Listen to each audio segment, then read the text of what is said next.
All right, guys, we are live. Welcome to the Half 100 live stream show. This is the same guy as usual, OU Fly Guy, and I'm joined again by the man of the hour, Mr. Sean himself. How are you doing this evening? I ain't no man of no hour, that's for sure. You're here. You're here. I'm just here. You're here, and we have stuff to talk about, like actually in-depth stuff to talk about concerning football. So, Sean, let's delve right into it. Let's just jump right in. So spring game happened yesterday. We had a lot of festivities leading up into the spring game. We had a lot during the week. We had a lot during the actual game. And then we kind of have a lot of post stuff to talk about. So I would say the stuff leading up to this game, I think the most important thing that kind of came out from it was kind of the Barry Switzer NIL deal, the one Oklahoma. What's your take on that? Is this obviously people are trying to call us the pot calling the kettle black of, look what Texas is doing, but then turn around, oh, look what Oklahoma's doing. But I mean, it was inevitable in my opinion. I think the dollar amount was what shocked a lot of people at $50,000 starting off a year for it. What are you thinking with it? Don't you call me pot kettle black or whatever, because I'm all for. I've been all for NIL since it was becoming a thing. Yeah, like I don't want to hear it. You don't get to point that. You don't get to shake that. Rattle your saber at me for that. It's like, oh, you're such a hypocrite. I'm all for it now. Are you kidding me? Please accuse us of cheating. That means we're on the right track. Please accuse us of breaking the rules. Please. Oh my God. So there's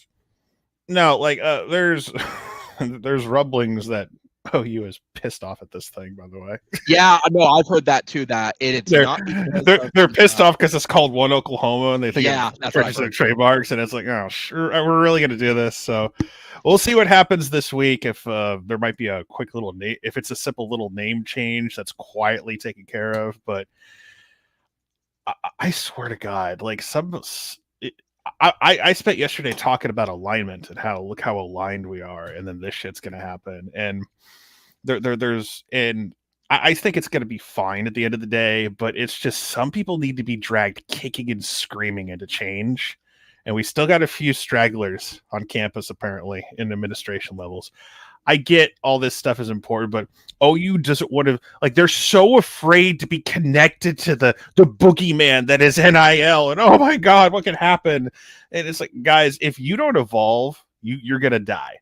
So you either evolve or die, because everyone else is going to do it. And guess what?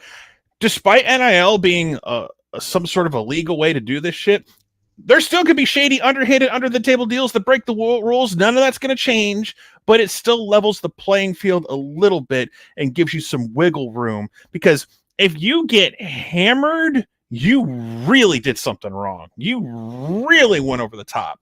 So right. But this that C needs to get on if he's not already, he needs to get on the phone or get in someone's face and say, what are you doing? There's Kerry Murdoch's talking about whether this was funded or not. It's funded. There's talk about why are they accepting random donations from regular people or whatever if it's already fun. Look, I'm not donating money to it right now because one, I can barely donate money to me. All right, because that's fair. I got to be prepared at the end of August to start paying student loans because they keep pushing it back, which tells me they're still trying to figure that stuff out. But I think they're going to cancel it at this point. I mean, there's going to be too much. Well, that's for another day, though. Well, if they don't, it will be a disaster for you know who. Exactly. But it wouldn't shock me if they screwed that up anyway. So that's true too. So again, I gotta be ready to donate to me for when football season starts. I'm dropping however much a month, at least $200 a month, more than likely, because I owe $19,000, which is not a lot compared to what a lot of people owe. $19,000 is like a drop in the bucket compared to what some people got. So they trade places with me in a heartbeat. Having said all that, getting back to they need to fix this thing, whatever minor bump of the road it is, and just move on, and then get those players paid. Yeah, I mean, my opinion on the NIL with it, but that being said, you have to accept it, or you're not going to be a top tier program. That's just I may disagree. Two NFL quality punters, Josh. We have two NFL quality punters that need $50,000 a year. Come on now. I mean, they got to make sure backup that punter is awesome. the backup.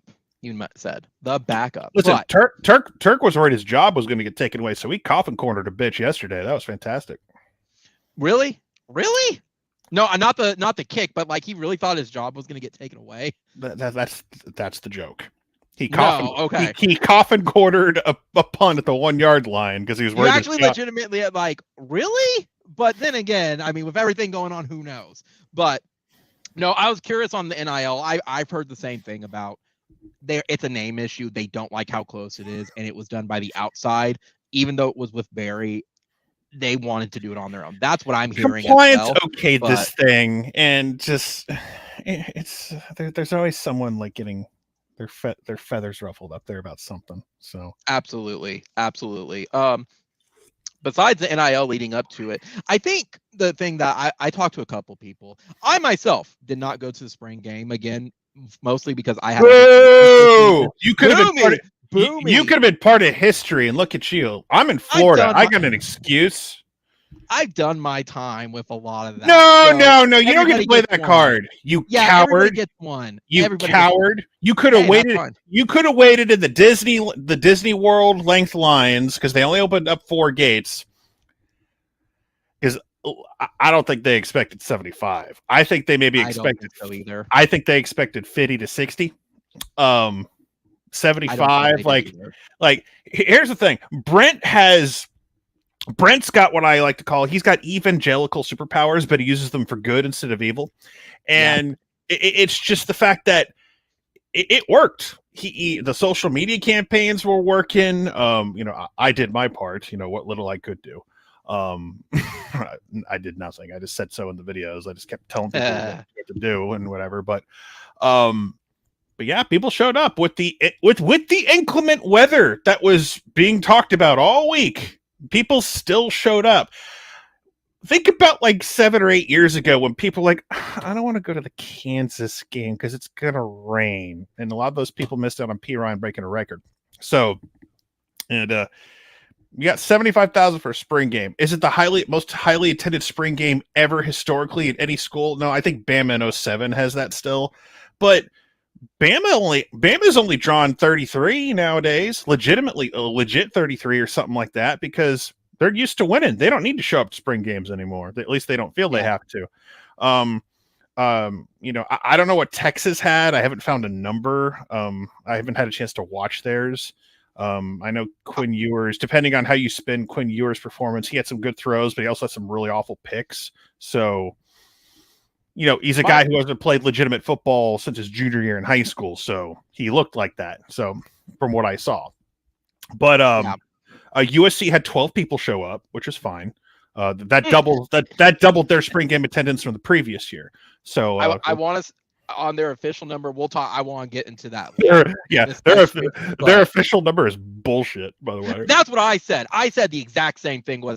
I don't believe the official number is tickets that were claimed, likely. Correct. And then there's people who actually showed up. Correct. It looked at best 10,000. Yeah. If that. Yeah, and the thing is that there's like, in the greater Los Angeles area, it's like 10 million, but like in Los Angeles, like proper, it's like 4 million people. 4 million. Correct. There's 4 million people in the entire state of Oklahoma. Correct. So it's just, and the thing, I made the point today, this isn't just some random off season for USC. This isn't like year 4 of Pete Carroll.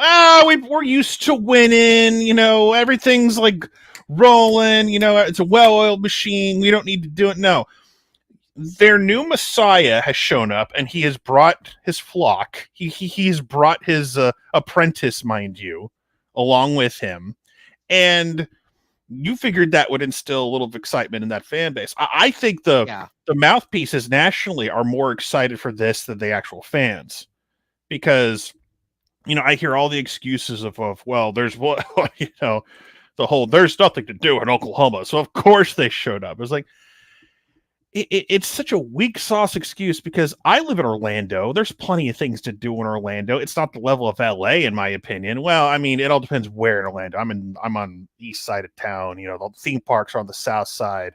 I used to live on the north side. All these things. There's things to do. Like, if you're a passionate fan base, you're a passionate fan base. USC doesn't have a passionate fan base. It is a fair weather bitch fan base that only shows up when things are good. And they're not going to show up for a spring game because they don't care. And they're only going to care about USC football if they're Pete Carroll level good. That's only time they're going to care. And to be like, they were 4-8 last year, something stupid like that. Correct. And if you had a bad stomach bug and the only cure was to induce immediate to induce vomiting immediately, all you had to do was turn on ESPN at 3:00 Eastern and listen to Joey Galway pump up USC football. It was disgusting. Absolutely. It's like, I understand your broadcast. You're going to be very kind to the spring game you're attending, but just with a smile on their faces, well, they only got 60 scholarship players right now. And I'm like, yeah, you only got 60 scholarship players right now. And and you know why? Because most programs, it's as you said, they have 85. They're in some deep water. Who are these people? Who are these people that are predicting them go to the Rose Bowl, or that they're number 12 in the country? The same people who are saying that Dylan If OU had only 60 scholarship players, I don't care if we just hired a coach. I call for some people to be fired right now. I mean, what the hell is going on? Absolutely. I'm being facetious here, but still, it's just. But if we had 60 scholarship players, I'm like, are we on probation? Did we do something wrong? My God, I would give up hope on the season altogether. I'd still watch and politely clap if we got a first down once in a while. 60 scholarship players. And I keep hearing about their transfer class. Look at all these dozen. If you need a dozen transfers to fix your football team. Exactly. Exactly. And I was going to save it for the end, but let's start with USC. So I guess my question is, looking at Venables and comparing it to Tebow, let's put aside the media stuff from earlier in the week. Are you getting the same feeling that I am with USC, that things are not going as well as they think that it's supposed to be right now near the end of They're not going to do anything this year. Cowherd has already hedged his bet. Even there's some even his troll tweets, there's some truth in there where he's like, in 18 months. So he's already given up on this year. He's already pretty much told you this year doesn't count. And frankly, if you're a realistic football fan, you shouldn't have any real expectations for this year. Like, maybe a winning record if you're lucky, get a winning record. But man, I'll tell you what, you are putting all your chips in on Caleb Williams being the man. And don't get me wrong, he has the ability to be the man. We've seen it up close. We've seen it happen. We've seen him carry our football team last year at times when we desperately needed him to. But I'll tell you what, man, you might think the Pac-12 is weak. You got to play Utah. You got Notre Dame at the end of the year on your schedule. I don't know, you're already down to 60, 65, and all of a sudden, how deep is your roster going to be by the time you get to the end of the year when injuries mount up? Notre Dame's going to whoop their ass this year. I don't care if they got Caleb Williams or not. This is a minimum of 4-loss football team. So, and they're going to go to the Rose Bowl. No, they're going to go probably to a mid-tier bowl, if that. They got to get through 6 and 6. I don't know why our fan base is supposed to play him so much. We're not going to play in a bowl that bad this coming season. No, we're not going to play in a bowl game that bad. I'll be honest. Sure, I'd love to have our team just whip up on a USC team. The flip side of it, I don't care. I don't care about that. Not this year. Not this year. Yeah, I want to beat someone when it matters. That's me. People are like, we're getting revenge for Oregon. I don't care if we win that game. I mean, I do, but it doesn't make up for 06 in my mind. Oregon didn't give a crap about that game. They could have canceled that game based on roster problems. So, and I wouldn't have blinked. I wouldn't have blinked over it. Okay, that makes sense. But it's just the fact that, it was entertaining for me to watch that first hour. And then You got people talking about how Riley is going to take over Southern California recruiting, which is a legit take. That's possible. That's very possible. But my favorite part is like NFL YouTube guy saying how these NIL deals, this NIL money, like these these USC football players, would you rather live in Oklahoma or be living in beach houses on Malibu? Apparently, this guy doesn't own a map or doesn't know how, what the housing market in Malibu is. Expensive. Let me repeat it. Expensive. HBO made a show about a fake movie star who had trouble making the Rent some episodes because he had a beach house in Malibu. Yeah, like that's the thing that always gets me with it too, with the toxic fans from the USC. Like I saw it on Twitter where they're like, "Oh, rent free in OU's mine because they have ESPN on in the suites while the spring games go." It's like, guys, I worked for OU. They said it on ESPN unless there's a weather event. Hate to tell you that, but newsflash, they always said it there. I just got a comment right now. So it's really? Like, USC is still. It's like, yeah, of course they are. Of course we are. Listen, and here's the problem. The main thing I talked about today is that yesterday was a scoreboard event. Whether you want to admit it or not, was it an actual game between us? No, but it was scoreboard. And guess what? When it came to like who made the biggest impression when it came to spring, it was Oklahoma football. And that's not just a one-on-one. It was with everybody. We beat everybody this offseason. Like all the spring games are done. Spring football is pretty much over for everyone else. There might be one or two that are still doing something, but that's it. Like we won the day. We made the biggest impression, and we weren't even on a national TV broadcast or anything like that. Right. Like that's another thing. Oh, you charge $15 a head, drew 75,000. Their spring game was free. Free. Yeah. Free. FREE. Free. All you had to do was show up. That's the thing I had in my notes where that's what gets me, Sean, is I always keep hearing that there's nothing to do in Oklahoma type of deal. First off, Oklahoma City is the 22nd largest city in the United States. Guys, there's stuff to do. Second, no. Talking about to do. No. Listen, I've been to LA. I've been to Oklahoma City. Like, listen. Yes, there's more things to do in LA. But my whole point is 4 million people in Los Angeles, 4 million people in the entire state of Oklahoma. You're telling me that the percentage of people who like USC football, all you have to do is show up to see your new messiah come in and resurrect your program with the hottest young quarterback from last year, and you couldn't get 50. You couldn't get 50. You couldn't get 50 to show up. So I don't want to hear, like, if they would have gotten 50, I would have, that's pretty good for USC. I'm impressed. But they couldn't even get 50. Like, 50 is almost the new standard for everybody now. Ohio State had 60. Georgia had 60 plus. Penn State was number 2. They had a lot of people show up.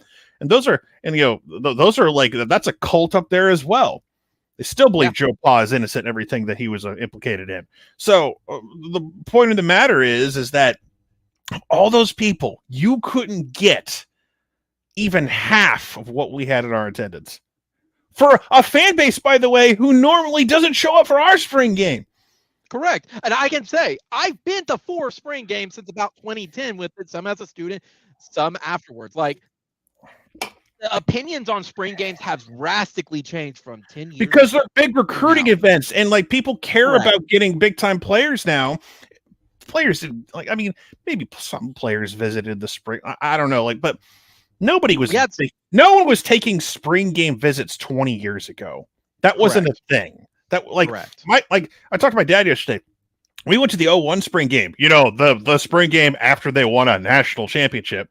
We just walked up that day, paid like $10 a ticket or something. Walked in. We picked a nice spot and like midfield. There's plenty of space. Like there's barely. I don't remember a giant crowd there. Maybe 10,000. I don't know if there's like an attendance numbers for like that long ago, but we just walked in. We didn't even stay for the whole thing. We're watching like Jason White and Nate Hibble battle it out for the starting QB spot. And it's like, this is a team that won a natty. This is another chance to see. Here's what the 01 team's going to look like. Mm-hmm. It's just a different beast nowadays. It's a big recruiting event in Oklahoma. Knocked it out of the park with a lot of guys. Like really I think really knocked it out of the park with a bunch of 2024 guys. Like that's where they're going to make the biggest impression.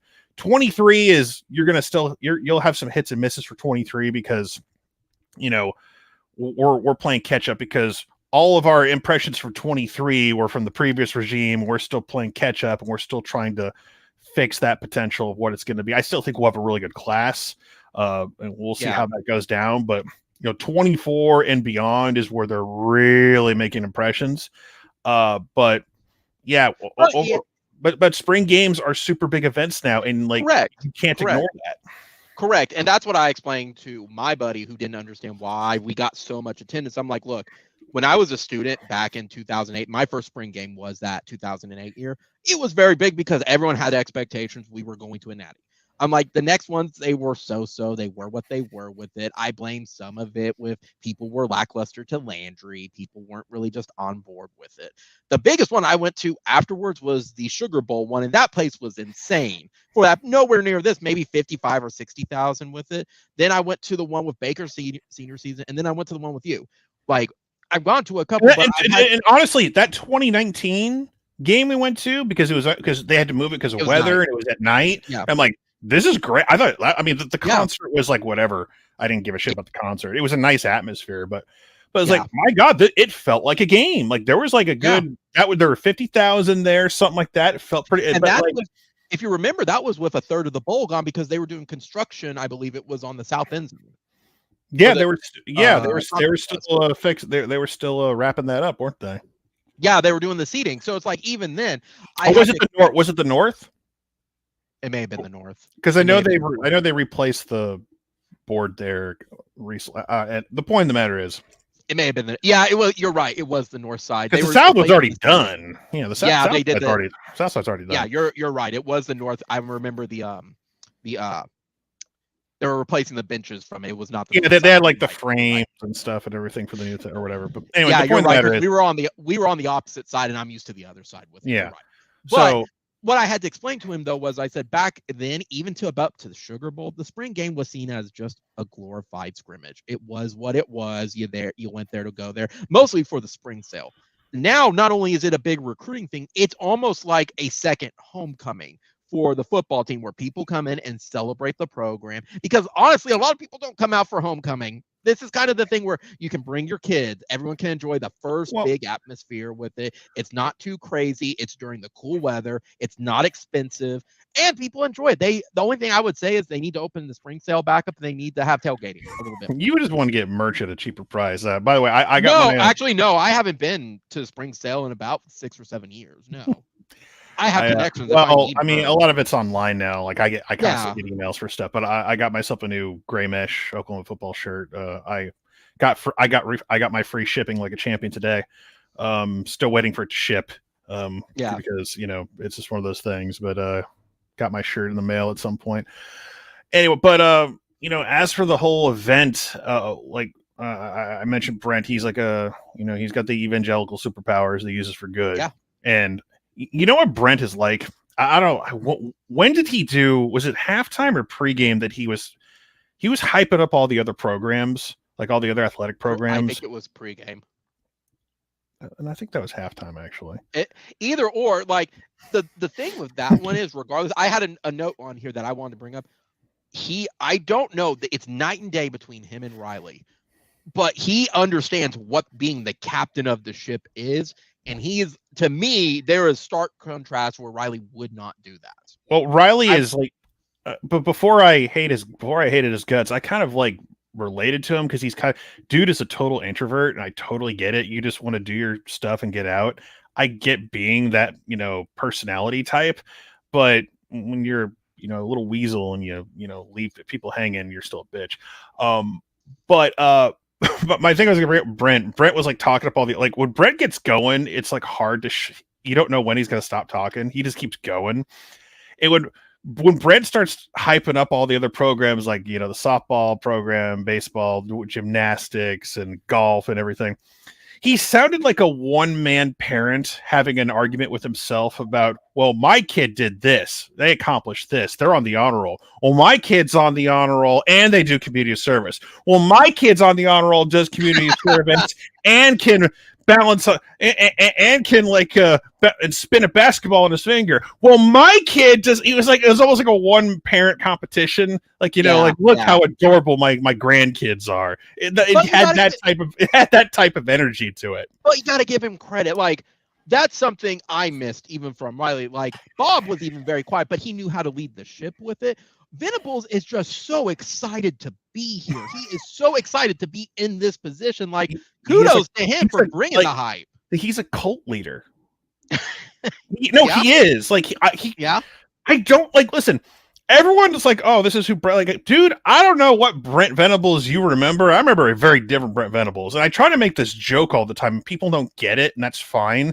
But the Brent Venables I remember is like on the sideline. That Brent Venables. He was. That's the Brent I remember. This happy, smiley, just, I feel like he's going to offer me some Kool-Aid at some point. I don't mean this in a negative fashion, but that's what I get from him. And he totally got it from. He totally got this from Dabo.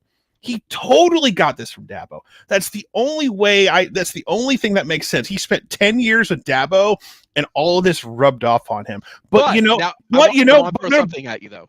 But no, I was gonna say, but you know what? Like, Dabo got big recruiting classes and got some big time players, so whatever works, man.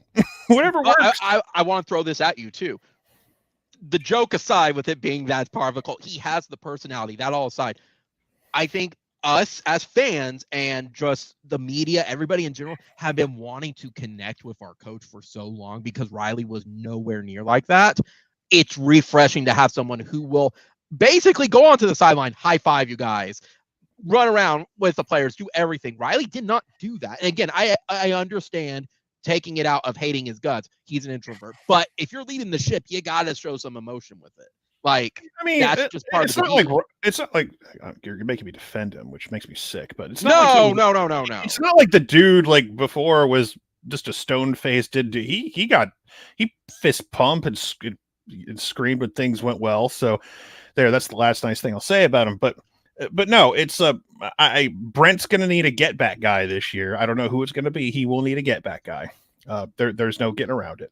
But no, it was just, the whole the whole setup was nearly perfect, other than not opening up more than 4 gates because you had the Disney World lines trying to get in. I do want to give props, by the way. You mentioned it as well. The number was like something way over 75,000. We have not said it yet. I got to give kudos to the fans coming out to that en masse just in general with it. I think we're not speaking about that enough, of not just with the hashtag campaign, not just getting people to them showing up. There was rumors of, we're not going to go over 40,000, us not going over 50,000 with it. They showed up, and kudos. Like, there's nothing better to say on that. And I think that's a good first showing for Venables as well. Well, no, it's officially his football team now. So, for the most part, it's just I don't know much else you could want. It was the perfect, and we're talking about I know we're trying to talk about past players showing up, and I think there's only Sam was there for the weekend, but he had a family commitment he had to be a part of for the game day. So. They had all the living Heisman winners out there outside of Sam. So it was just one of the was there. I mean, people were there. Who was there? You bleeped out. He was there. Oh yeah, Adrian Peterson, Joe McCoy was there. It was just there was well over there was 130, 150 former players. The group picture they took on the field. Good Lord. They have trouble getting people together for, a 2000 or an 85 national title, celebration anniversary type deal sometimes. So it was just really cool to have that atmosphere. And I mean, and then you get to Baker and, coming out at halftime and him getting all emotional and just living the dream. And just, I think that's a dude who needed that. He Not did.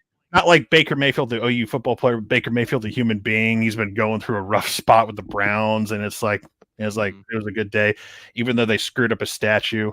And no one's gonna say it outside of a few people. I don't have issues with it. It is what it is. They screwed up the statue. They did. I mean, from a distance, it looks okay, but when you get really up close and zoom in, it's like, that's not his face.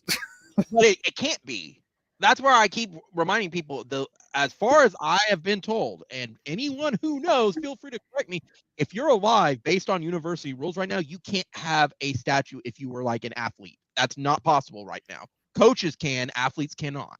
Like, there's a rule to it. That doesn't make sense, Josh. That doesn't make sense, Josh. Then why would they have a statue with his name on it? Because a bunch of that doesn't make sense, Josh. My understanding, it's the royalties. That is where it comes down to. They would have to pay for it, and they're not going to do that. But that's doesn't make any sense because it's been around since. But that doesn't make any sense. Though. That doesn't match up. I'm sorry, but that doesn't make any sense. You don't put a statue of someone there if it's not that doesn't make any sense. So you still can make it. So they're doing this again next year for Kyler. Yeah, with K9. Yeah. So which, by the way, awesome. He wore the baseball jersey. Mad respect. Just awesome. So I laughed at that because I was like, if you're mad that he wore his baseball jersey, get a life. Seriously. No, I thought he wore the baseball jersey to send a message to the Cardinals. I thought that's why he did that, but I cracked up. Honestly, I didn't even think about that, but that's pretty awesome. That's pretty sweet. Yeah, if he really wanted to be a little prick about it, he would have worn an Oakland A's jersey. If you really wanted to send that message, he just put on that Oakland A's jersey. Well, they got my draft rights, so yeah, that's I'm true. Still good. I could play outfield. I can play center field. I'm good. Yeah, but you're right. Baker needed this, and more so, it was Baker Mayfield weekend. Dude was having a blast everywhere. He had a blast at the softball game. He had a blast visiting. I think it was a charity that he worked with before. He had fun at halftime. Dude wanted to be there, and I think he's missed that a whole lot. I think that does bring up the other question of he put an application. He put an application for that one. Tahara's, yeah. Tahara's. That was great. I laughed at that. I'm like, they would take him in a heartbeat. I know this guy's kind of canceled because he's a piece of crap, but it reminds me of Kevin Spacey in American Beauty. Yeah. Where it's I have fast food experience. He's just sitting down interviewing for the fast food show. I have fast food experience. This is what it reminds me of. The statue's cool from a distance. In certain angles, it looks okay. But no, you gotta Bradford's face is still a little weird. But so is Jason White's too. So I don't know. I didn't think Jason's looks as bad. Vessels is the only one with a helmet. Billy Vessel's the only one got a helmet on of all those. Oh, speaking of the statue, by the way, I called it. I said he's going to do the Heisman pose. That was going to be his pick with it. Now, I did not understand that. His reasoning was going to be, little brother, they have to live with that forever. And Baker's such a gem. Everyone wants these really over the top insane statue poses. People wanted the Bradford statue to be the flip in the end zone. That was never happening. They wanted they wanted the flag plants. Dude, as much as a great awesome that would be, they were never going to do the flag plant ever, because then it would look like. Now, would you have a flagpole with an actual flag that you would replace every so often, or would you try to have a bronze type flag? Would you try to make it like the Iwo Jima memorial type thing that they have in DC or something like that, where they're raising the flag or something like that? They were never going to do that. But no, they weren't. I think Baker even wanted it, but he was like, let's just get out of the way. No. They said no. I mean Kyler's statue pose is pretty simple. You do the one where on the big touchdown run he had against Texas, even though that game was a loss, it was one of his signature plays of 2018. With Baker, would you have a side note with Baker, if they would have went with the flag, since he was always the one who ran around with it, would you have been okay with just a simple one with him running with it? No, because the flag thing is just no. I wouldn't have done that. The stiff arm pose is good.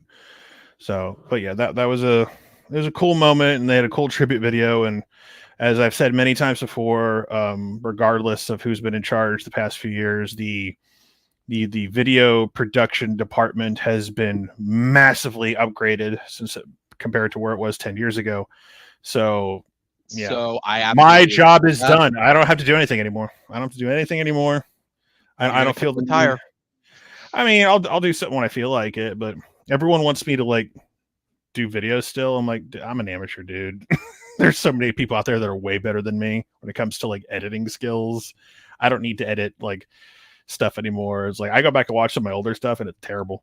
It's like the older, it's like, oh god, there's a mistake there, there's a mistake there, there's a mistake there, and it eats me alive. Yeah, but think of it this way. There's a flip side to that, because you're producing fantastic content while they're having to also do kind of the same thing, but in a very, very, very short amount of time. They're going to have mistakes that you don't see, or they're so fast and with it, they just have the different angle. I think I respected that. Now I see video fragments that drive me insane. So that's me. But I mean, they speaking of that as well with it, where you mentioned like the game and stuff, they and the statue. Now, on the flip side, I want to mention to the field logo. Everyone was talking about, we need to make this the permit. No. This is where even my old man comes out. No. If it was a one-time thing for once a year, cool. I'm okay with that. Just like I'm all for the color run. Let everyone wear the home jerseys at some point, because that's fun. No. Keep it the standard OU on the 50-yard line. But now that being said, what were some of your takeaways from the spring game at this point with it? They did everything I wanted to do that I yelled at you last week. You did. Yeah, you did. There was open field tackling. The secondary was in position, making plays. The defensive line had some pressure up the middle. They swarmed to the football. The defense won the day, and I don't care who you are. If I'm going to a spring game and I'm watching my team perform a spring game and my defense doesn't on some level play well, I'm very concerned, especially considering who our head coach is now. So considering who our head coach is now, the defense played very, very well, made some big time plays when they had to. Now, everyone's going to like panic about the offense. And I've said this before on my channel. It's like, if you walked in this game expecting an offensive explosion, you were going to the wrong football game. I'm sorry. That's not what you were going to see. There are some people who think I have seen some people who think Dylan Gabriel sucks. I don't know if you've watched spring games at Oklahoma the past 10 years, but can you name any other outstanding spring game performances by star quarterbacks at Oklahoma? Baker had crappy spring games. Kyler had crappy spring games. Yeah. I think honestly, Joey Halsley was the best looking quarterback in 2007. But who started? Sam Bradford. Honestly, the only one I can think of was Radler. Radler had a very good spring game. Yeah, and look how that turned out. So exactly. I mean, so like Dylan Gabriel can move. Like, first of all, he's wearing a blue jersey. He can't be touched. And dude's got some athletic ability. He can run with the ball a little bit. When he made some throws that were nice, that had to be very on time, on like pinpoint accuracy. He made some nice plays. The one to Theo Weiss was beautiful. That pass down the sideline to Theo Weiss. So you saw Theo make plays. You saw Marvin Mims be Marvin Mims a little bit. When it comes to the offensive line, it's hard to judge the offensive line right now because they were going to break up. In my head, who the projected starting five are probably going to be, they're all split up. So you don't have a cohesive offensive line that you're going to walk into this fall. Having said that, you felt like Wanye and Anton and Savion Byrd got two of those three are going to be at your tackle positions. Andrew Rame didn't play. I don't think he did. Robert Conjal is your backup center for the most part. But Conjal's been there for a lot of the games and stuff. Well, I mean, he's also. But no, Conjal has a dinged up hand as well. So yeah. But but like Rame's going to be your center. Hopefully he gets back healthy. The Mattower kid and Chris Murray are going to be your guards for the more than likely. So I think the offensive line is going to be okay. It's hard to like say what it's going to be because you didn't see you almost never see the O-line, your starting O-line on one side of the ball ever, because you want to try to get guys developed. You want to work with different guys because you never know when you have to work with someone differently on the O-line. Based on spring game and what it is with the offensive line, with who was on what sides and stuff, do you think the offense is a little bit more along versus what we thought maybe at this point with Levy at OC at the moment for it? Or do you think they're just right on track?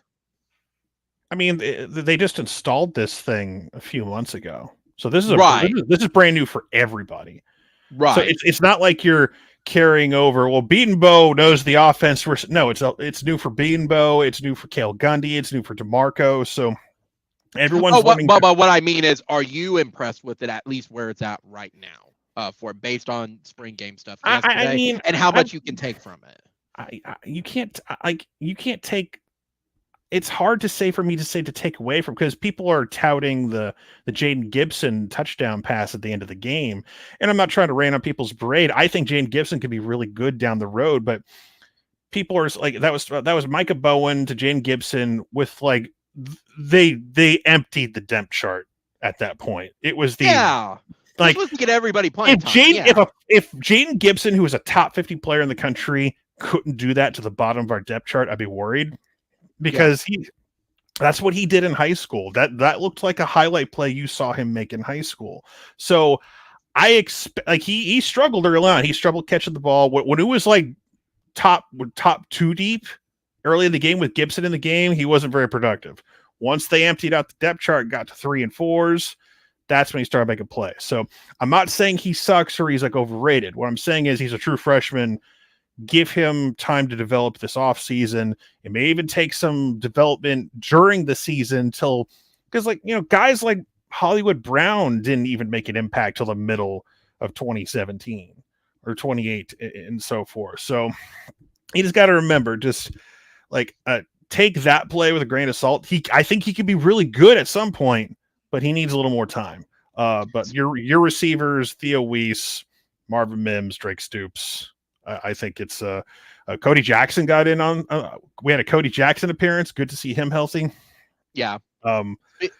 Speaking of with offense and not just wide receivers, you mentioned it, I think early or late yesterday on it. But like, do you think Mekhi is now going to be the second string over Nick, or do you think Nick is still going to be second string at this point under Dylan for quarterback?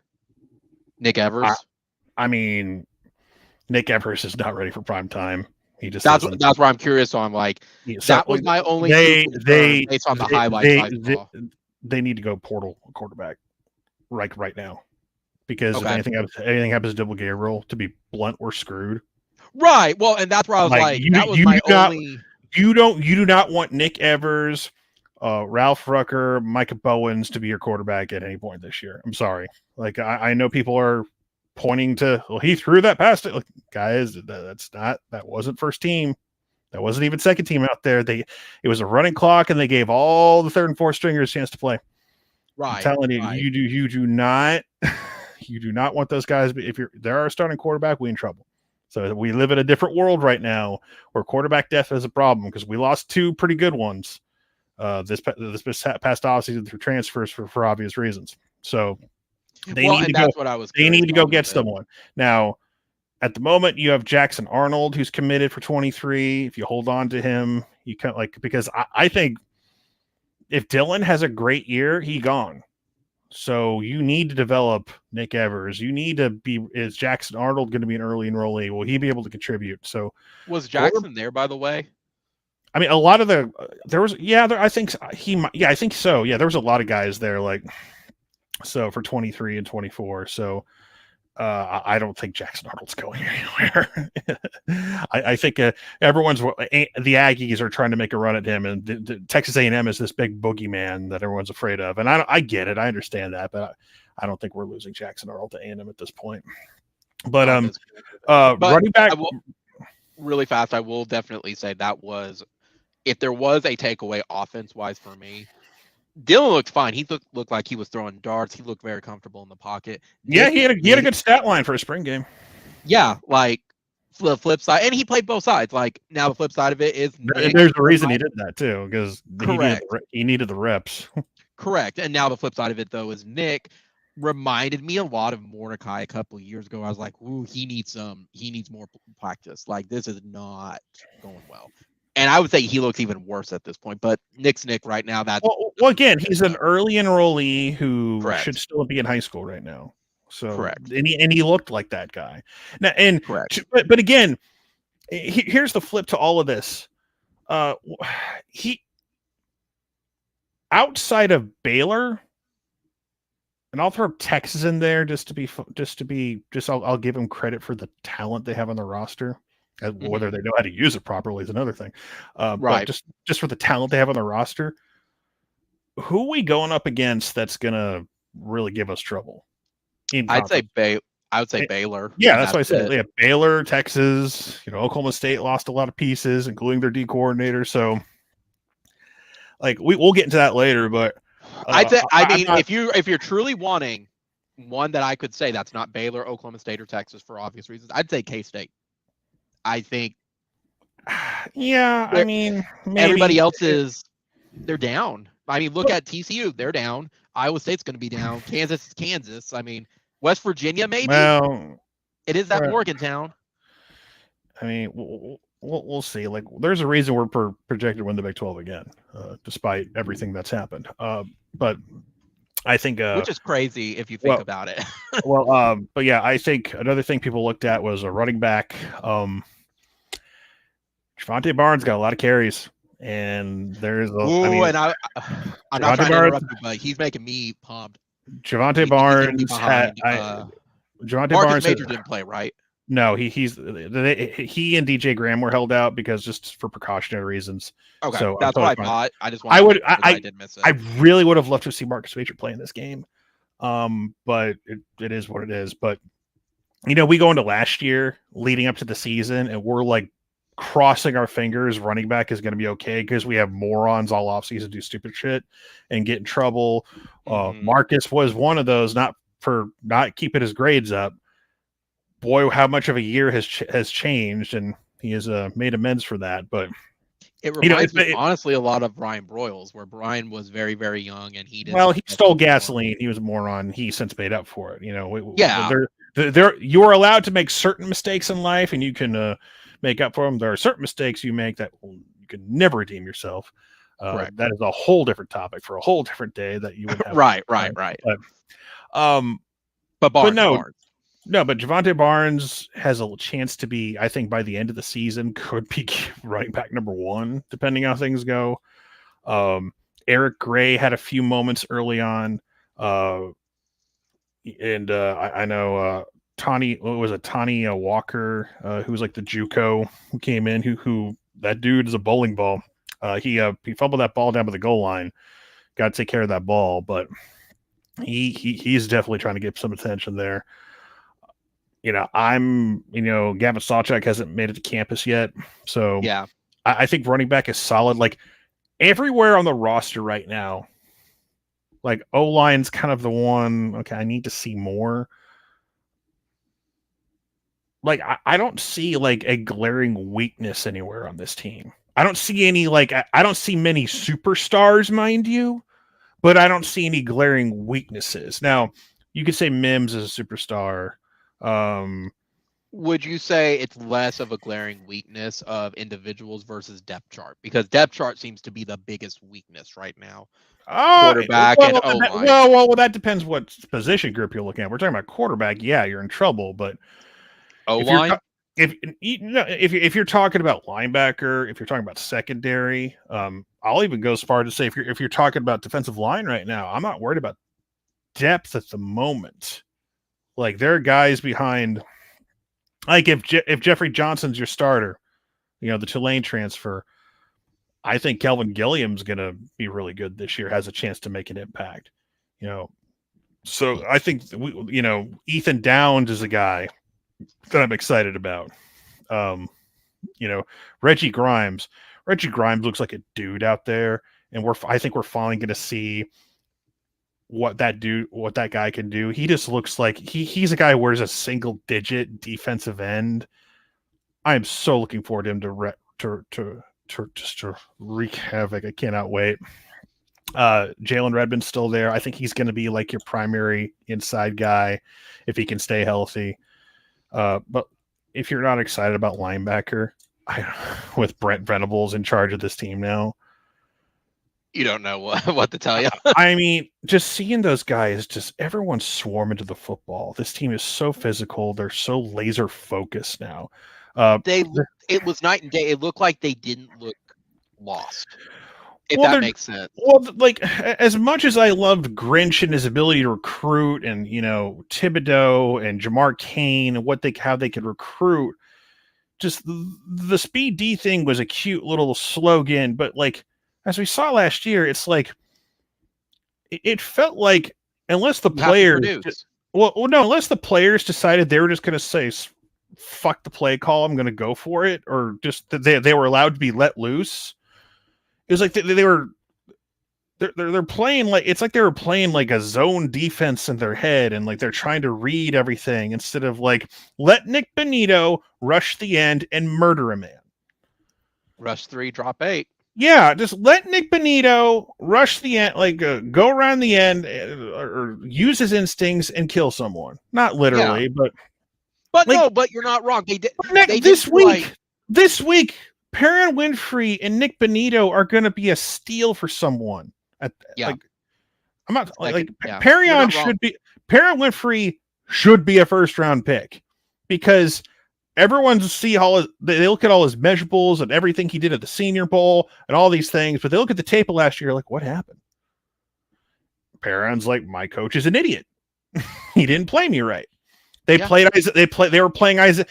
Isaiah Thomas inside against Texas, and it worked great, but it worked great against Texas because their offensive line is trash. Correct. And when you go up against other teams whose offensive lines may not necessarily be trash, or you don't match up well, put Isaiah on the outside where he belongs. Oh, gee, what a shock. He played a lot better once they moved him back out there. What a concept. They're trying to play an undersized dude inside. Well, it was also, too, it felt like in that same year, they felt scared. And I'm not saying the players were scared, but they felt no confidence. Rush 3, drop 8. Yeah, they didn't feel confidence at all. And that's not going to ever work out. Like, I feel like it's night and day where these players feel confident that they're going to lay a guy out. Like, they actually feel like they can make a stop. Well, yeah. And then you go to the secondary, which is like fantastic. And it's going to be our best unit. It could be. I mean, I was gonna normally my brain is gonna say to stop you from saying that, but there's a shot. I mean, you got Key Lawrence out there and Bowman at safety. Trey Morrison's likely gonna play nickel. You got Woody at corner. I know DJ was held out, but like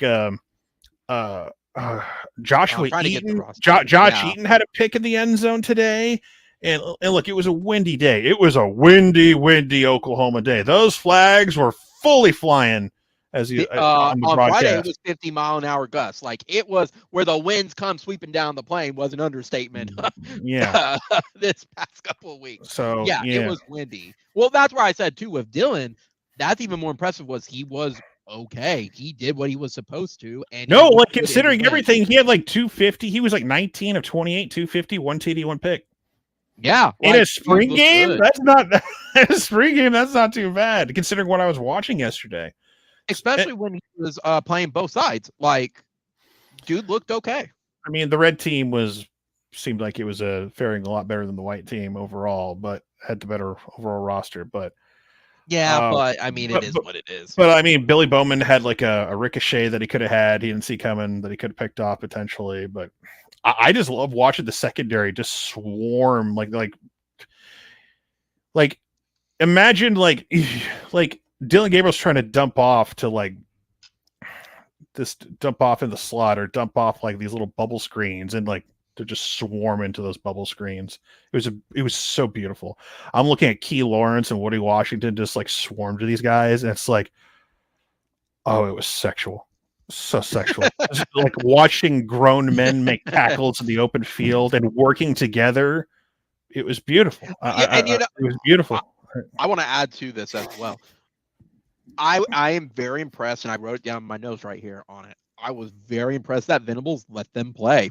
I'm actually really surprised that he let. But you don't get better unless you hit someone. Deshaun White nearly murdered Javonte Barnes. Drake Stoops got knocked on his ass, got right back up because he's a tough son of a bitch from Youngstown, Ohio. Well, he's got Youngstown blood in him at least. I think he was born here. But the point of the matter is, he's related to that Bob guy. He's got the bloodline. That's the important thing. So it's just bloodline of a champion. Yeah. I feel like we're going to make plays this year on defense, not by accident either, or by luck. Just I don't feel like this is going to be a year all right, it's 3rd and 15. I better cross my fingers and hope we can get a 3 and out. Yeah. You know how many times I've said all right, it's 3rd and long. Can we get a stop? I don't feel that way anymore. And I kept trying to talk myself into everything's going to be okay last year. And because there's the people who, like to complain every single play, no matter what. So I don't take their complaints seriously. But, over the course of a season, as you watch things develop, it's okay, they're only letting them play at certain points or when they actually have to. Oh, you're going to let them rush the passer when it's late in the 4th quarter. You got to get a stop against Tulane. What a brilliant strategy there. Ugh. Well, and it's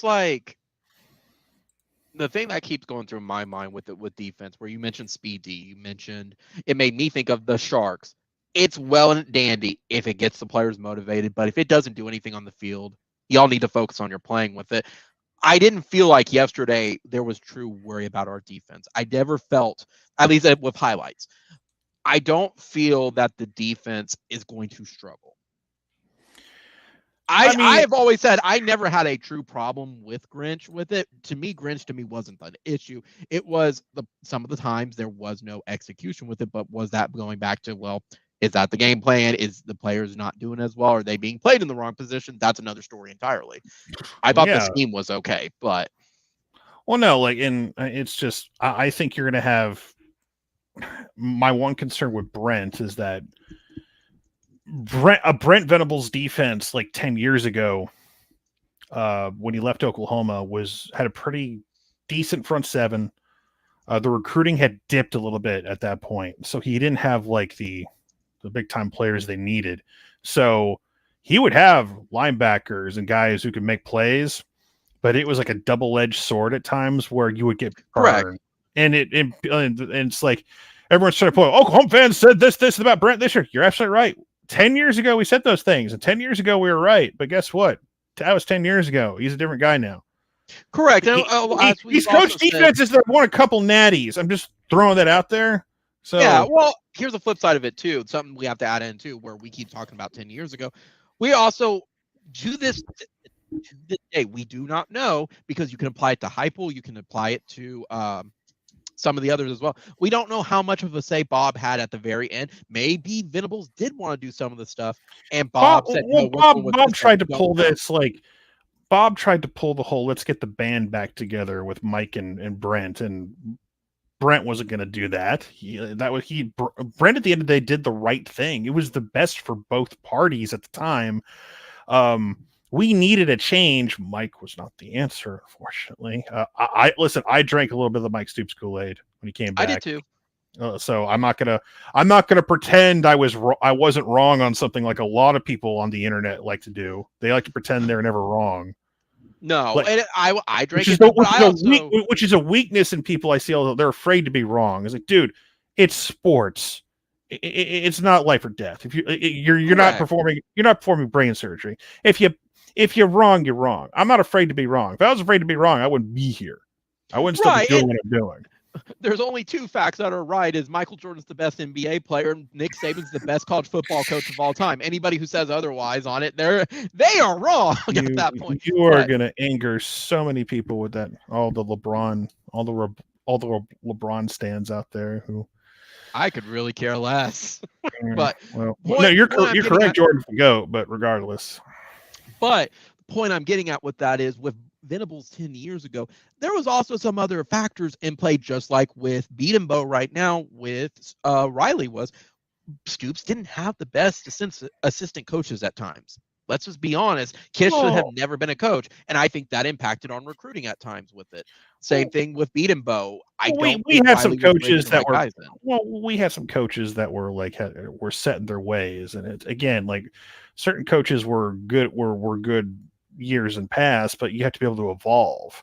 If you can't evolve, and I think that's the one thing for Venables, he has evolved, and that's why, you know, he's learned from the best. He's learned from Bob. He's learned from Dabo, the good and the bad things that Snyder. Don't forget Snyder. I was going to say he learned from Snyder at K-State, so he knows all the little tricks. He knows where to get. He knows, like Bob, how to get blood from a stone from 3-star recruits to 5-star hearts. But he also has the ability to go into a living room and go toe to toe, get the 4- and 5-star guys that we desperately need. So overall, things are trending in the right direction, and you know, it looks like we have a commit from somebody at the moment. Everyone thinks it's like that 3-star safety out of Virginia. Yeah. Right? So we'll have to wait and see when that goes public. But here's a question for you, and this is something I did want to mention later on, but we mentioned it kind of early stream, but I wanted to talk about it too. With Venables, when you're talking about like him going out for recruiting, him getting involved with the team, Venables, we know for a fact, along with Bob, even with Mike and stuff, they lived out of a trailer with Bill Snyder to get the K-State team up and going. I thought about this today. Do you think Riley is willing to do that at USC? Because that's kind of where they're at right now. And I think that is an important question to ask for their program with it as a football fan in general. Riley's never had to. I'm not like you're not building a program from scratch at USC, but he didn't walk into an ideal situation either. Like Riley was handed the keys to a kingdom. Like things were he had a pretty solid foundation to build off of. And on some levels he built it, but you know, as the years went on, it was very difficult to see how slowly it was eroding. It was a slow erosion. Correct. And once the erosion got a little too tough for him and he realized what was going on, that's when he all of a sudden decided to leave in the middle of the night.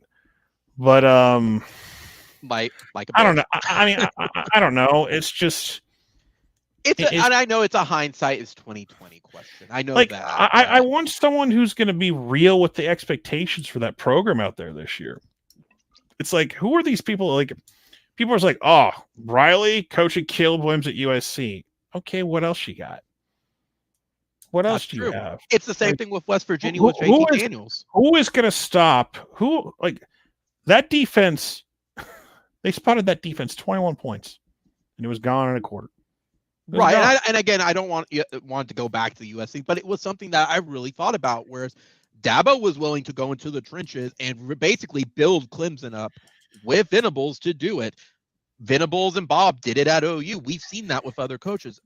Riley does not. I never got that impression from him, and I don't think he's willing to do that at USC. And I think that's going to bite him in the butt.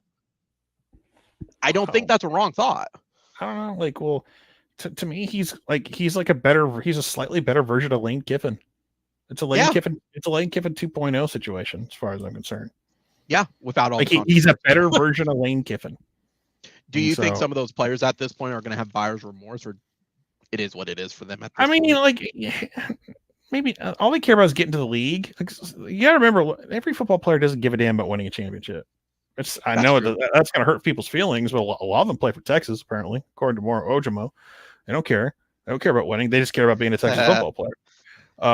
That's true. They're legacy players. I mean, well, no. In order to be a legacy, you can be a legacy player, but usually it's nice if you actually had a legacy that people care about. Yeah, that's true. So now look, Texas will produce some good individual players. They always do. They got a couple of them right now, and like Xavier Worthy and Bijan Robinson. I know Jatavion Sanders is a guy that everyone's excited about, and I'm sure you're going to have some individual stars that will make some plays that will get people excited. There'll be a lot of sizzle, but that offensive line, they couldn't split. According to Texas, they couldn't split the team up with two offensive lines. They had to have one offensive line. I was very disappointed that Steven and Tran could not be on with us tonight to discuss that, because I was going to say the same thing. What is going on there? What did they do? What were they doing? And look, they got like all these highly touted freshmen come in, but like if you're counting on true freshmen to come in July and save your offensive line, maybe one of them can. I don't know. But my God, I'm looking forward to, based on what I saw yesterday with OU and like the offensive line problems. Once again, we're here in Texas. I'm looking forward to playing Texas again this year. I think we're going to whoop their ass this year if things are going in the right. If the things keep proceeding the way they're going, I think we can whoop Texas ass this year. I don't see why we couldn't. Are you going to try to fly out here to watch a whoop ass? I don't know. It's too. We're getting to the point where it's like, in order to make that's like a, like. First of all, flight tickets are expensive. Yeah, just like someone tried to do a GoFundMe to get me to go to the spring game. Like, dude, you know how expensive tickets are? Like, yeah, if tickets were inexpensive, okay, I would go. I'd drop $200 for a ticket and go. But plane tickets ain't $200. They're about like 700 right now. They're like $700. I had a friend who was vending. I ain't got that much. I had a friend who was vending at PAX over the weekend. And they said that's the issue, is that with their table, hotel, and stuff, that some of that they can eat that cost, they built it in, but adding on another $500 to their flight, oh gosh, so like it's almost easier to drive there at this point. Like, it's just, I was joking with some friends of mine. Maybe I'll go to LA for Anime Expo this year, just to not necessarily for the con, but it's an excuse to meet some friends of mine in LA. But look at the plane costs, even like 3-4, like. I think I paid a couple years ago like $300, somewhere between $300 and $400 for like a round trip nonstop flight from Orlando to LA. Man, it was just I ain't doing that now. It's expensive. Like, getting out to a game this year. I mean, I would love to go to OU Texas. I've been chomping at the bit to go to an OU Texas game. I haven't been since 2010. I'd love to go. I'd love to go to an OU Texas. I love to go to an OU Texas game again. And like, this is me being picky, but I have to have good seats. I can't have shitty seats, or else I just watch it on TV.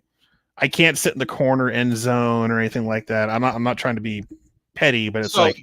But no, I've sat in the corner end zone before. It sucks. You really, like that I had last year. I want to be upper deck sideline. I got to be upper deck sideline. I know those are like highly touted tickets as well, but man, that's the only way you watch that game, as far as I'm concerned. That's the only way to watch that game. So, but those tickets on third parties, they go. You want to talk about their plane ticket prices? Let's put it that way. Oh yeah. Oh, absolutely. So I mean, even with us winning the lottery last year for OU Texas, because for all of y'all that didn't know, my dad, he is a season ticket holder. He could not do OU Texas, but he did win the lottery because he did not go the previous year. So they bumped up his whatever the registration is. So you get more increased chances for OU Texas. And he got them, but they were expensive as heck. It was about $400 for two of them in total. It's not cheap. Well, my dad got them every year at some point because he gave, if you give enough with the donation, you're pretty much almost guaranteed to get them. Yeah, my dad doesn't do that. My dad did. So like he would my dad would do to offset the cost of the donation for most years, he would sell them off to other people. Yep, that's what Dad did. And but like there were some years I really wanted to go to a game. He's like, well, no, that's me and your stepmother's thing. And then like 2004 was the first year. He said, let's go to OU Texas. I'm like, oh yeah. Going to OU Texas 2004 was fun. It was those corner end zone seats, which kind of sucked, but still, just to see that one with the shutout and Peterson running for 200 plus, like that was a fun one. That was a good one too. I was at 2000 with Dad. That was my first one. That was obviously that was a good one. I did 2011, 2012, and then last year with it. So and regardless of the opinion, last year's still my favorite game of all time. I don't care about. Of course, it was. You can detach yourself from. Oh no, it was the greatest game in the history of the rivalry. Oh, absolutely, for the OU side. Yeah. Well, no, I mean for real. Like, how many games? Like, I've said this before. OU Texas is the best rivalry going today. Like, if you absolutely. want, like, is the impact nationally as big as some others? No. But if you want to go to a game where it's a helmet game and you're guaranteed like a classic over the past 7 years, it's been OU Texas. Oh, absolutely. Well, and that's what I've told people, that I this always comes up in the tailgating circle of what's your favorite games you've gone to. I'm like, obviously, first one is last year. That's not even a question anymore. Second, Sugar Bowl. Third game is whatever game I go to with my dad because I only get limited amount of time. And Dad's old. Sorry, Dad, you're old. You've hit the 70 mark. You are old, and I'm only going to get so much time. Did your dad give you a stern talking to after I cursed you out last week? I apologize for that. I was very, very cranky last week. I was not in a good mood to do any. Dad says I just need to stop asking stupid questions. He's like, ask stupid questions, get stupid rewards. Yeah. So he's correct. He's correct though. Now the only thing is he agreed on spring game. He's like, for him, he don't care about the spring game at all. To him, it's like, oh, it's football. I don't care. It's a scrimmage. He's like, this is just a glorified scrimmage. I'm not paying $15. No, it was more than a glorified scrimmage. I mean, it was a glorified scrimmage, but they made this an event. I'm trying to figure out, like, okay, so how are they going to top this with the next year? Because Kyler's going to get his deal, and Kyler doesn't have the personality of Baker. And there's the debate. Everyone loves to have the debate of, is Kyler the best QB at OU ever? It's 1 year, but damn, was he good compared to Baker's career, who was also damn good. It's tough. I've always said what it comes down to, let's be honest, with Kyler and Baker, it's going to be a personal preference, because Baker, while he was less athletic than Kyler, he had the charisma, and boy, did he have luck. I think the people think luck is hard. I think there's some people out there who think Kyler's a prick, but he's not quiet. He's quiet. Like, if you get to, he's one of those guys you got to get to know. Like, I've seen him on his Twitch streams, like, play Madden with Hollywood, and he's just like, just a cool, laid back dude, just having a good time. Yeah. The one I've heard he generally loves OU. He would if he wouldn't have come back, he would have made an excuse. He could have easily made an excuse. Listen, I'm going through some contract situations with the Cardinals right now. I'm distracted. He could have easily made that and said something or whatever. But no, he was there in full force with everyone else. He was having a good time. He's rocking the baseball jersey, which, again, still love that he rocked the baseball jersey. And I liked Baker's baseball jersey, like one he was wearing too. That was awesome. I like that. He threw out the first pitch of the softball game, and he threw a strike, which I'm all for the softball propaganda on the social media. It was fantastic. Absolutely. I think clearly not a strike, but it was a strike. I think with Kyler, I think you kind of just do the same thing you did this year, because unless you make it a night game for it, there's not really too much you can top. Make it a night game and don't show his face up close on the statue if you have the same sculptor. Or keep it even under wraps until the next day for it. Like, make sure nobody. Well, no, you see, Josh, the big money booster. Oh, I know. You know they're gonna be there, and and like the jock sniffers like Brandon Drum are gonna weasel their way in there and all that stuff. Oh yeah. So. Biggie, by the way, I've heard that too. By the way, just side note, with Sam is quiet. He's like Kyler too, and I've heard plenty of people are like, Sam's a prick. No, he's very quiet. No, Sam is like me. No, listen, believe it or not, like, I'm an introvert too. I'm just like different on camera. Like, I hate people, but I love gatherings. So what is wrong with you now? You're an introverted or extroverted introvert. You're like me, where it's like you enjoy your space, but you do like I hate people, but I love gatherings. So what can I say? With Kyler though, in my opinion, like I said, make it a night one. That's the only way you do it. Or I don't know how you do it, but they have a year to plan that out. Side note, for anyone wondering, by the way, yes, I do have a Baker signature. I got that when the very first time he was after being a senior. Yes, I do have that on the flag. Anybody curious? So, but yeah. Here's my question for you, Sean. This one just occurred to me. So spring practice is over. Who are we getting recruit-wise over the summer that's going to be enrolled that will pose a threat to someone on the roster right now. Oh, you talk about the guys who have already signed, who are yeah. Oh, okay. Who may actually pose a threat and may take their spot. It may not. That is, I mean, if we're that is very few people are going to be capable of doing that without a spring practice. God, I'm just kind of looking at the guys who are here and are not here yet. I mean, I think we're still waiting on some of the big offensive linemen to show up. Who is not here already? I think Gentry Williams is a guy potentially. Gentry's a guy. Gentry's the only guy I could think of, maybe. Yeah. But I know I think some of the offensive linemen, the freshmen, haven't gotten there yet. Like I think Sexton and Taylor aren't there yet. I could be wrong.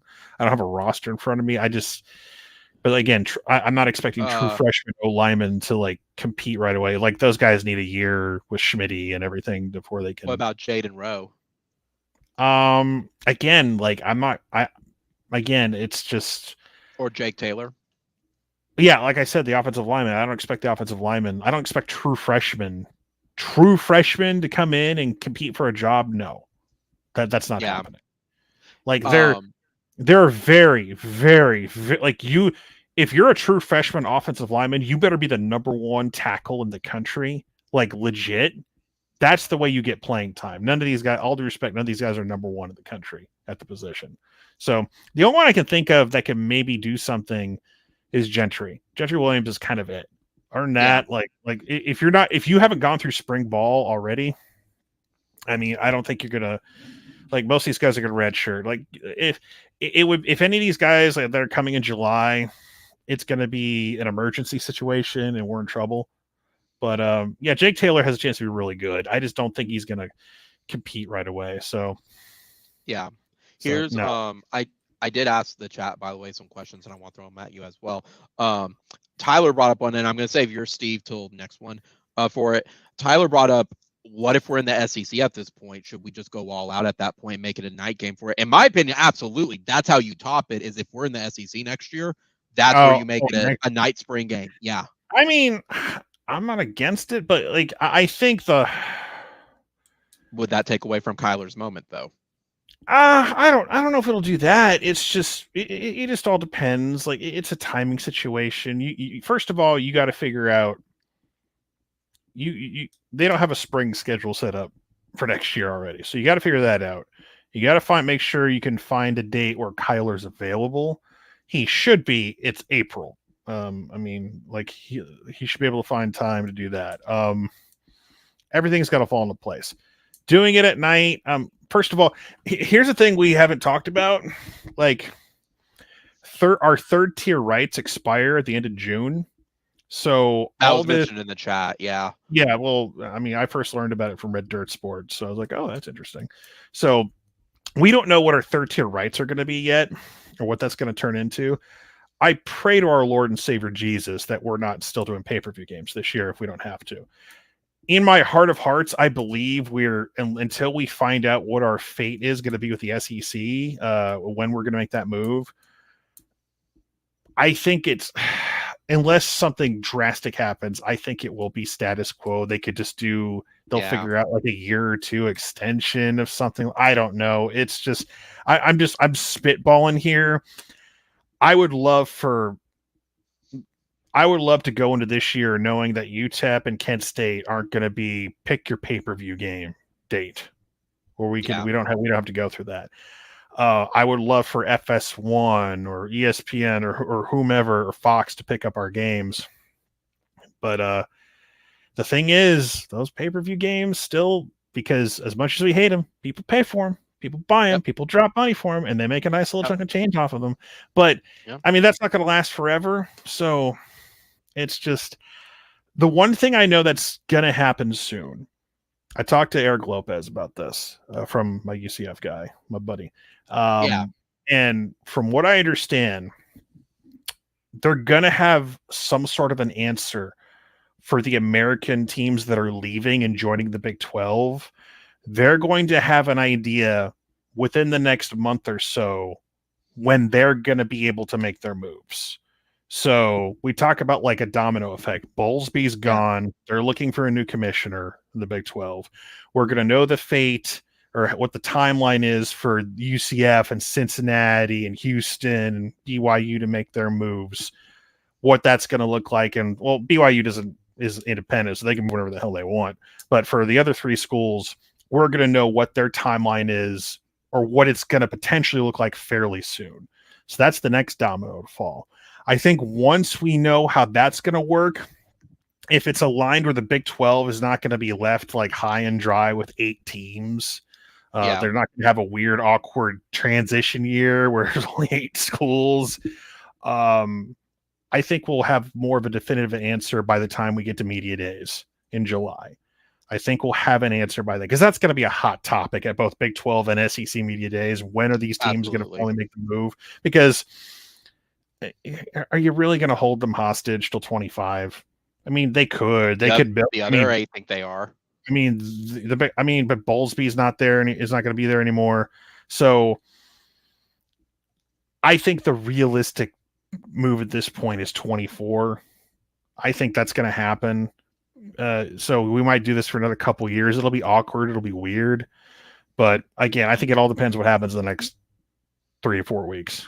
We'll have an answer at some point. Do you think some of that falls into play of not just like when their move becomes available with media rights and stuff involved, but also the scheduling? Because you brought it up. I mean, I'm well, you got to remember in Georgia, the SEC is having their spring meetings.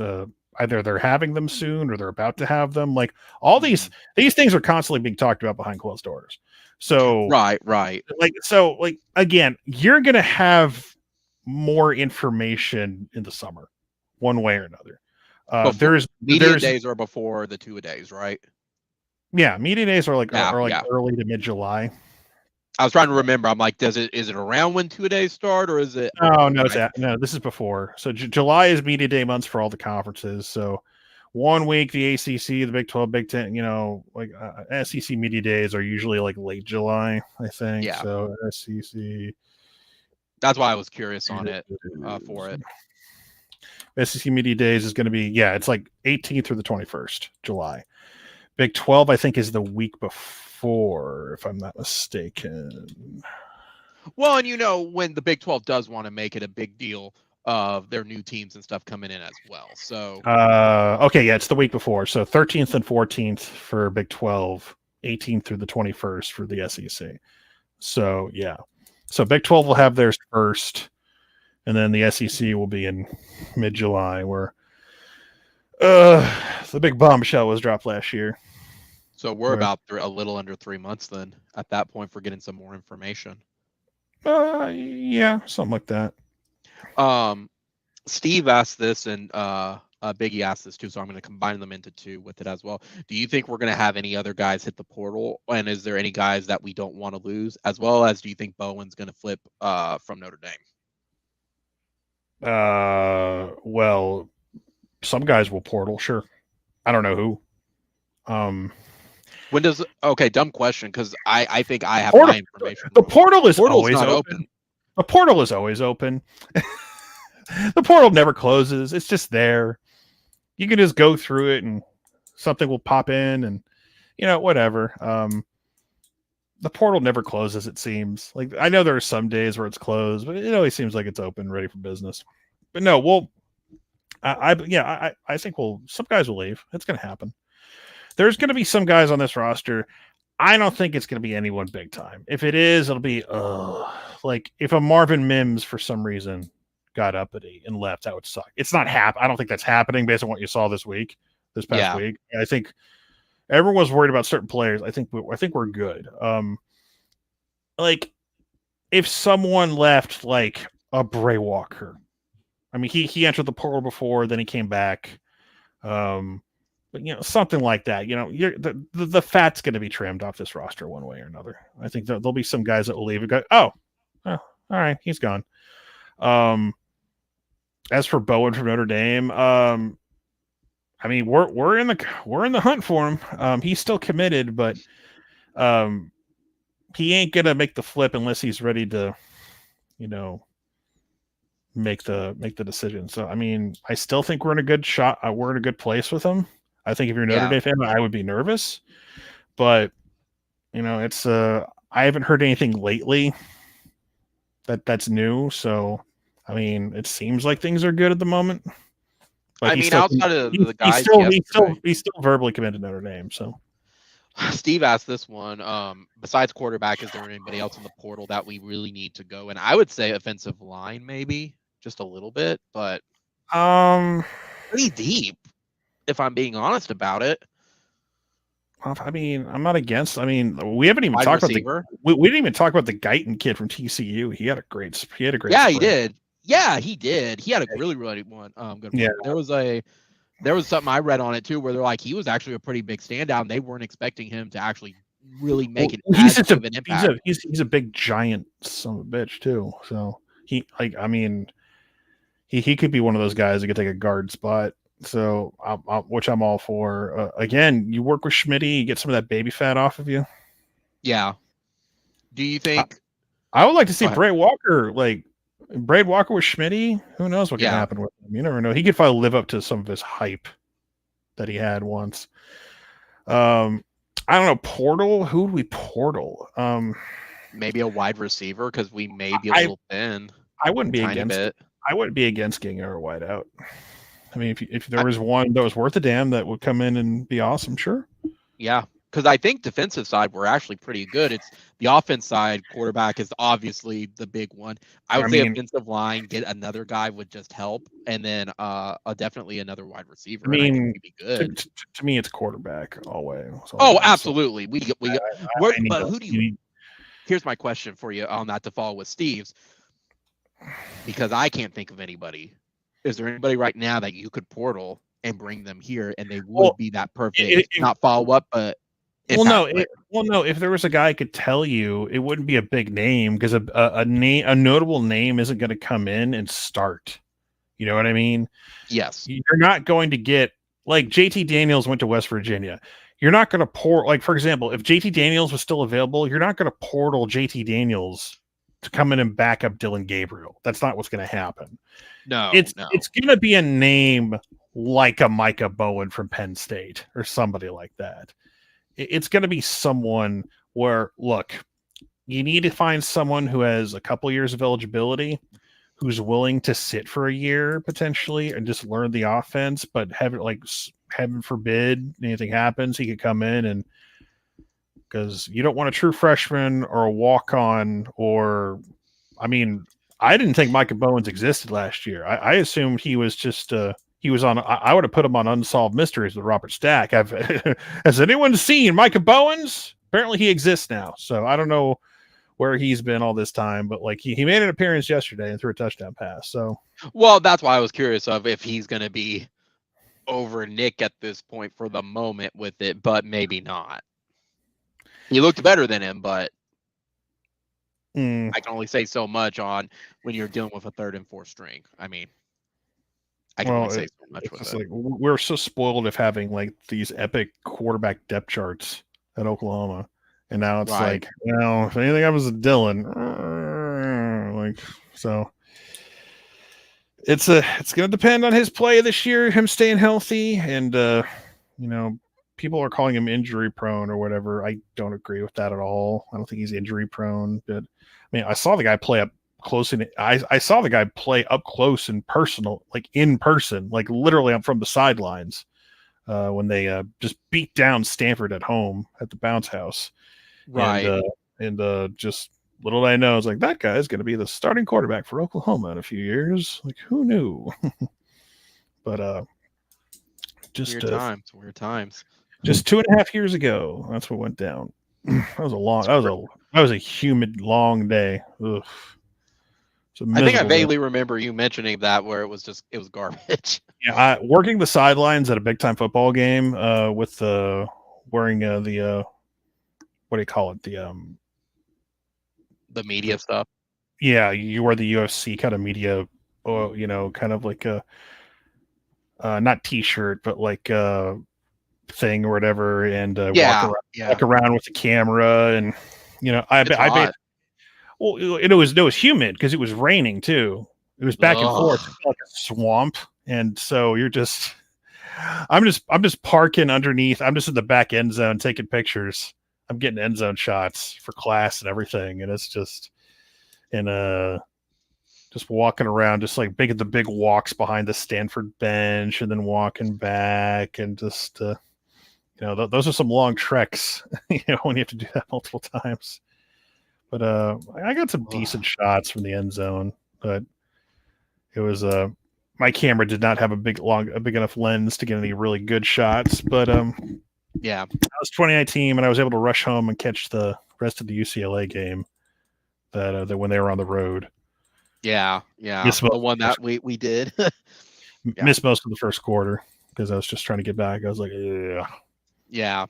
So at this point, Sean, we got NFL draft coming up, and then we've got about 2.5 months of just some downtime with some recruiting. Then we'll have media days. 2-a-days will start, and then we'll start really hit August and have season against UTEP. Am I missing anything at this point? Well, I mean, as long as nobody's a knucklehead of the offseason. Well, yeah, of course. That, I mean, but I'm talking this time last year, we had 3 knuckleheads break into someone's apartment and steal from their weed guy. So that was fun. We did that last year. Hopefully, we're not doing that right now, thankfully. Well, knuckleheads aside for that, is there anything I'm missing from that timeline? Because I can't think of anything else at that point. I mean, you'll have some commits at some point. You're gonna have the barbecue in June, like you normally. That's right, early June. Yeah. So you're gonna have that, and we're gonna be kind of like learning as we go with guys committing and recruiting, because Brent's playing the whole, if you're committed, you don't take other visits, and that's gonna, I think, a lot of people are gonna get a little anxious because we're so used to seeing our class kind of loaded up super early, and that's not going to be necessarily the case this year, in my opinion, because I think you're going to see a lot more of the bulk of this upcoming 23 class commit during the season. Like that's when you're going to get those commits. Like as fun as it is, like to get those July commits, July 4th is a big recruiting day that everyone likes to, like, it's always a big time for guys to commit. I'm not saying we won't get any guys to do that for us, but it's just a wait and see. We got to see how, because again, like we're hearing a lot of positive things. Like there are guys right now that if they were willing to not take visits, that probably would commit right now. Yeah. But they want to take their visits because, one, it's a free trip to a big time campus, and you get the red carpet treatment, and it's hard to say no to that when you're 17 years old. And you get and so everything's like the official visits, everything's paid for, parents come with you, get to, everything is all good to go. And you get depending on which your official visits are. So, and plus you get to go see who's going to turn down seeing potentially a big time college football game. Right. And depending on what it is. Ohio State's going to bring you in for the Penn State game or the Michigan game, or they want to bring you in and they want you to see their crowd at night and everything. It'll be nice if we get a night game or two this year. Pretty please. I doubt it's going to happen. I mean, we'll play at night at Nebraska, of course, because that's just how this shit works. I'll be taxes and us playing night games at other people's stadiums. I'm looking forward to playing a lot of day games this year. I really am. Oh, don't say that. Well, okay. Well, to be fair, if you look at the schedule, a lot of big conference games are at home. Baylor's at home. Bedlam's at home. TCU's on the road. Tech's our last game of the year on the road, which is weird, but it just is what it is. Right.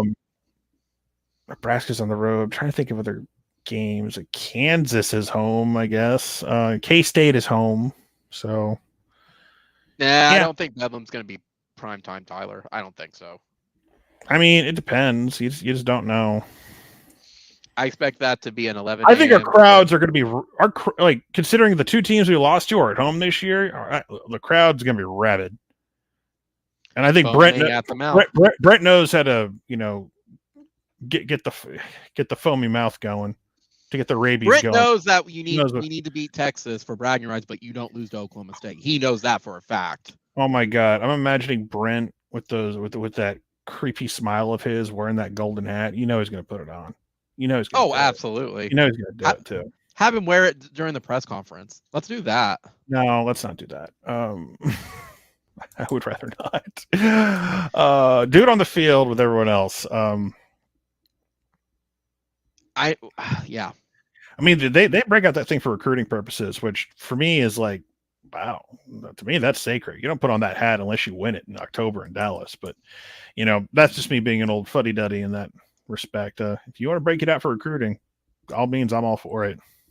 Hey, remember, Texas was wearing it with their not wearing the golden hat, but we're wearing cowboy hats. I'm like, hey, it makes me smile that Texas has that little empty trophy case that where the hat's supposed to go, and said, well, how come there's nothing in there? Well, that's where the golden hat goes. But when we beat Oklahoma, but we don't have it right now because it's our property. Because we haven't beaten them in 4 years. Because it's our property. Yeah, I mean, they don't know that it's ours. I was still upset that they didn't return the hat in 2018 when we beat them at a neutral site in the Dallas Metroplex area. Yeah. As far as I'm concerned, you should return our rightful property, but it wasn't a rivalry game. Oh, yeah, it was. In my opinion, it belonged to it was it was stolen property. So, I mean, we played like it was a rivalry game because Texas was terrible. So, Sean, let's wrap it up. Again, thank you for joining me and recapping the entire spring game. At this point, next week or 2 week, no, it is next week. Next week, we've got the NFL draft. So I think Sean and I will recap that here in a couple of weeks for it. Hopefully, we'll be able to bring on the Texas guys as well to get their perspective on what's going on at Texas, what's their spring game look like, and what their expectations are, and just kind of compare notes and everything. Sean, any final thoughts or anything? It's no longer football time at Oklahoma, so we got a little while to wait. It's softball time, sir. Yeah, it is softball time in Oklahoma. They got a lot of they're playing a lot of games in the state of Kansas next week. So, and then they're revving up for that will be next week is going to be their last road games. Period. Yeah. Period. They will not leave the greater Norman, Oklahoma City area after next week. So you're right. Yeah, because they will be hosting a regional. Spoiler, they'll be hosting a regional, super regional, and then they'll just take a little 20-minute bus ride up the road to Hall of Fame Stadium. So I know, right? That's kind of fantastic. They get to do their own thing. So, Sean, again, thank you for joining me. We'll here in a couple of weeks, we'll recap the NFL draft. Everyone, thanks y'all for joining as well tonight with Livestream. Be sure to comment, rate, subscribe, and definitely, as Sean says, hit the notification bell because y'all know when we go live at that point. So again, next Livestream I have planned right now is May 8th. I know that's a little bit past the time for the NFL draft with it, but I may bump it up. I'll see with it. So anyway, guys, Boomer Sooner, only one Oklahoma, and I'll see y'all here in a couple of weeks.